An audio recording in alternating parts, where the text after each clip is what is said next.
Good morning, everyone. It's Robert from On My Turntable. Hope you're having a great morning this morning. It is Wednesday morning. As always, a coffee kind of morning. Hope everyone's doing well. Today I'll be continuing my ranking of Queen's excellent albums. This time, Hot Space. Okay, this is a 2 CD deluxe version of this album. Came from this box set, the 40th anniversary of these albums, or it's called Queen 40th. You got News of the World, Jazz, The Game, and Flash Gordon. As I said on my community page, I won't be ranking this album, although it's decent. It's got some cool stuff on there. It is a soundtrack, but it does have some bonus EPs on here. Flash single version, The Hero, The Kiss, Football Night, and Flash live in Montreal, and The Hero live in Montreal as well. So this is a deluxe edition of Queen's classic albums, each including a bonus disc featuring true rarities. It also includes a bonus poster in it as well. So the poster is a nice little poster of the band.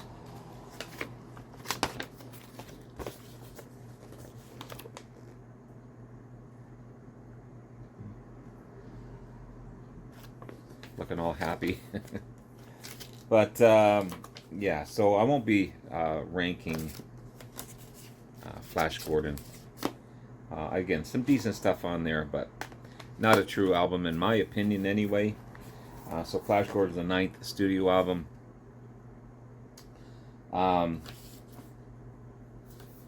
But I will be ranking this one here, The Game. Again, it's a 2 CD package. There's disc 1, there's disc 2. Okay.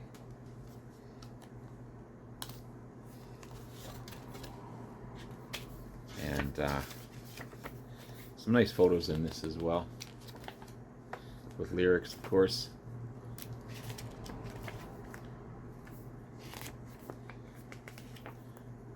Nice live shot there.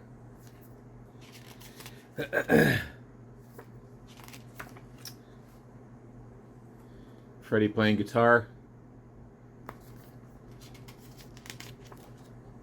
And a nice photo of the band there. Interesting album, I have to say. Bit of a departure from their previous 8 studio albums, which were guitar-driven, bass, drum, great vocals, everything else. This is their 10th studio album, released in 1982. Total change for the band.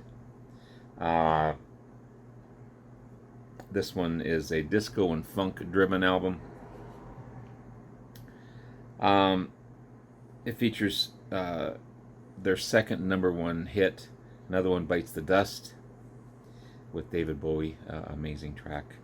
And 2 excellent vocalists collaborating together for sure. Recorded separately from the rest of the album, so it was added after the album was recorded. Again, it's a bit of a change from the rest of the songs on the album. On its own, it's a decent album. It really is. Because Queen, I don't think, can do anything wrong, in my opinion. But compared to the previous 8 albums, I have to rank it a little lower than the rest. But again, that's Queen. They're diverse, not afraid to do something different. And let's have a look. So there's 11 tracks on the album. So at number 11, this is Action This Day.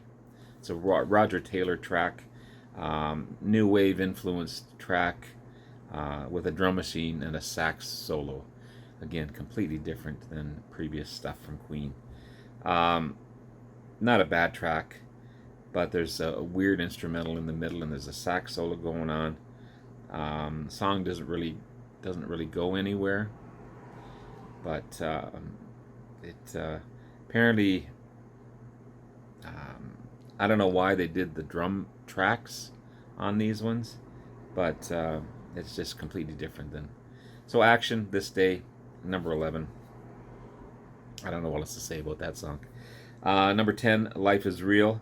It's a song for Lennon, written by Freddie. It's a tribute to John Lennon, who was murdered in 1980.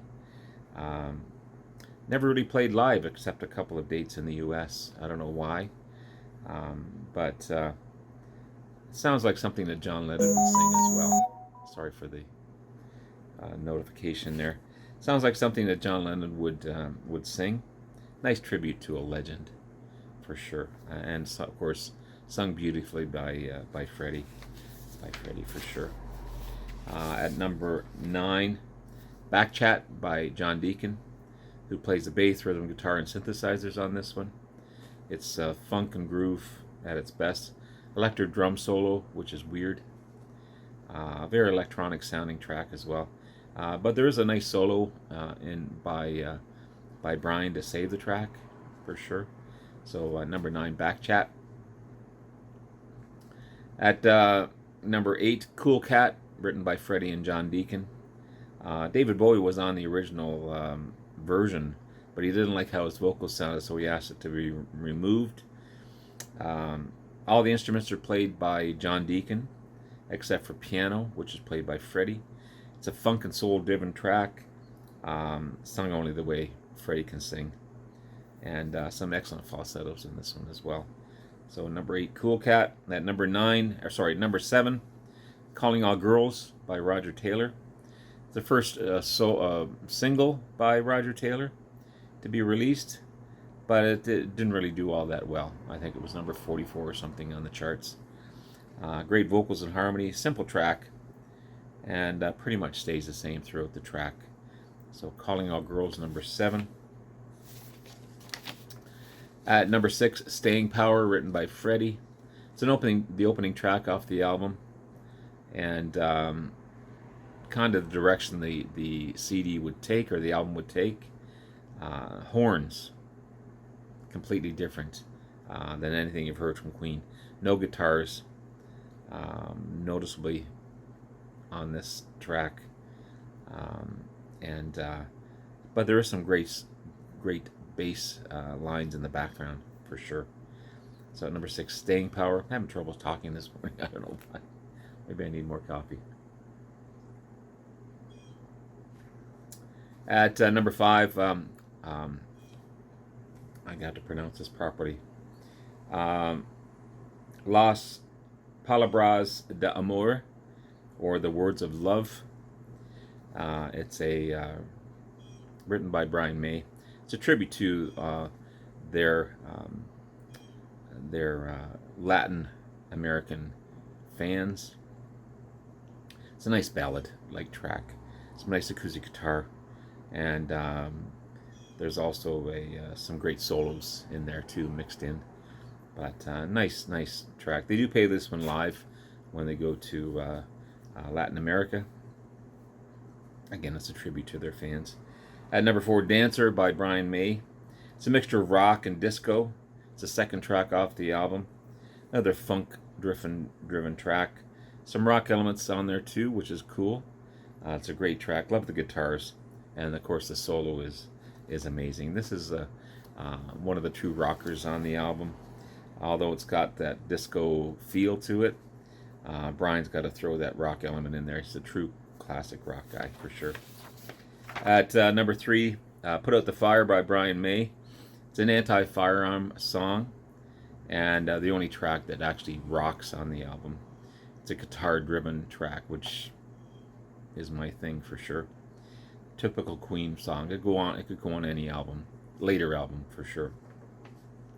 Great solo by Brian as well. So number 3, Put Out the Fire. At number 2, Body Language. No guitar in this track whatsoever. The video was actually banned in some countries because it was features the gay cruising culture. It's funky and groovy, and Freddie's on the prowl on this one, for sure.